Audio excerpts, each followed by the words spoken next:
Hola, hola, bienvenue. Welcome again. We are on part 3 of our target language series. I am Devin of La Libre or La Libre, and in this video I'm going to walk you through some of the things that we've talked about in previous videos, and we're going to dive deep into the idea of why target language needs to be your number one priority, because it's going to solve some of your bigger problems that you are facing on an everyday basis in your classroom.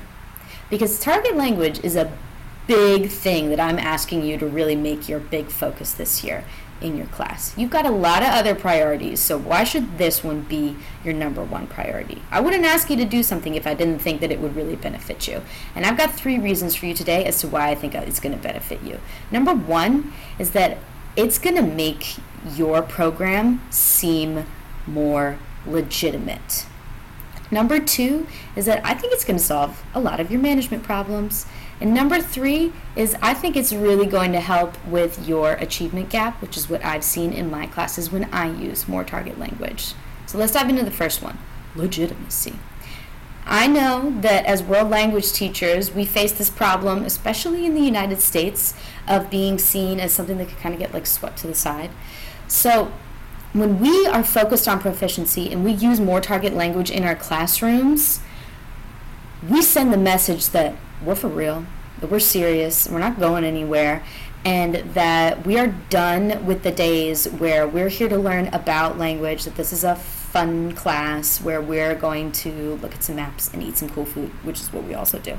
But that our purpose here is that we are going to make sure that our students walk out of our classrooms with skills, because we have a serious retention problem in world language classrooms, and people are coming to us expecting to be able to use language, and when they leave disappointed, they're not going to come back.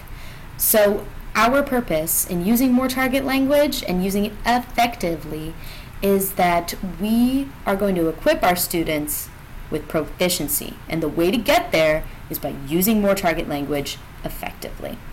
And that is going to elevate us to the status that we deserve.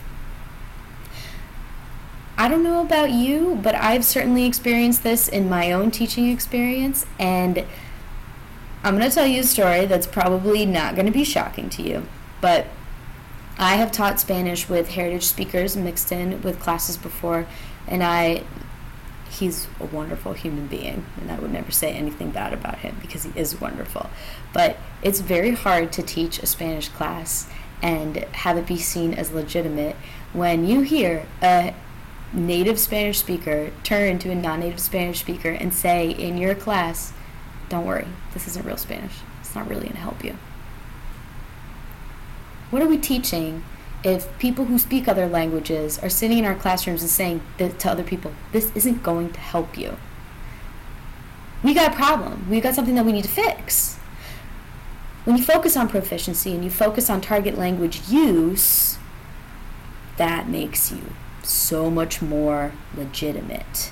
And that's really going to make sure that your students get the message that, like, oh, I'm here to learn. I'm here to do stuff. And when your classroom is more legitimate, has more weight to it, they really see you as somebody who's serious about proficiency. And it's a lot harder for them to argue with the things that you do in class. Because when you're doing a lot of presentations about the language, students they're getting the message very much so that you've got conflicting opinions about why they're there. And that was something that I experienced in the first few years of my teaching, is that we're here to learn Spanish. But they were learning about Spanish, and they were really frustrated when it came time for them to perform and do speaking assessments and reading and writing and things like that, and they couldn't do what I was asking them to do. On me, not on them. So when you use more target language, your messaging will start to line up, and you will become much more legitimate. And that's going to be a long-term effect. It's going to take time, but it will be much more legitimate. And in turn, when you have that legitimacy factor on your side, you're going to have much more of an easier time when it comes to managing your classroom. This is something that I found in my own experience, is that when I focused much more on having a rigorous classroom and having more of a proficiency style classroom, I had less management problems. And the reasoning was that I was reaching more students in a more engaging way. When you're focused on proficiency, students are learning in a way that is very different from the rest of their classes. So your activities are a lot more engaging. I mean, my students were watching music videos every day, listening to native speakers, playing games, which were still highly rigorous activities because they were doing it in the target language, but it doesn't feel like the everyday grind of school. So they didn't feel like they were just there for the compliance factor. They were invested in what was going on. And I mean, it's not like I had like a perfect classroom every day by any means, or that I was frankly doing anything that was very different from my normal style. It was just that the level of engagement was higher because the legitimacy factor was higher. They were more invested in what was going on because they could see that it was working, so they were invested in it. And the last thing that I think is really going to push you to use more target language in your classroom is equity. It really levels the playing field. Because this style of teaching, when you focus on proficiency and using more target language in your classroom, it reaches a lot more people. And using activities that are not just seat work focused and presentation focused and learning about language focused, you are reaching far more learning styles without even having to try harder. You are forced to use much more highly engaging and still highly rigorous activities without having to try that much harder.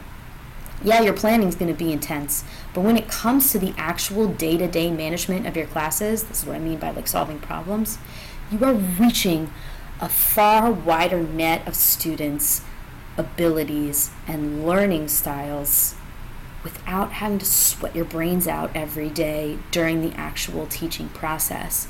Because what you present to them and the way that you're getting them to learn and interact is just so much more inviting and engaging and realistic that they're like, yeah, I'm into it. And you're like, oh wait, I don't have to like do a whole dance for you to get you to do stuff anymore.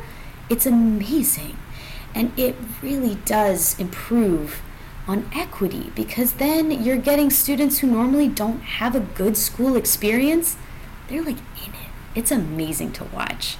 So my big push for you to go for more proficiency and to work more with target language is that you're going to see students who normally kind of like take a backseat on the whole school experience. You're going to really start to see them jump into it more, because they're going to finally see a place in your classroom where they really didn't before. And that's where proficiency is going to start to solve a lot of problems for you, like how do I engage low achieving students? How do I make sure that everybody feels welcome in my classroom? How am I going to manage better than I did last year when it comes to behavior issues or keeping things orderly, whatever it might be? Or how am I going to make sure that my students learn all the material that they need to learn? How am I going to come up with cool and engaging activities? Like all the things that you have on your list that you know are important and that you need to do every year, if you focus on that one really important thing of using more target language and focus on proficiency-based activities, it helps everything else fall into place. So stick with us for our target language content series, and you're going to find specific ways on how to do this. And even though it's hard, doing this one hard thing is going to help the other difficult issues that you've got to tackle, like getting more engagement in your class, managing your classroom, and roping in the engagement of students that are a little more difficult to reach. This is how you're going to do it.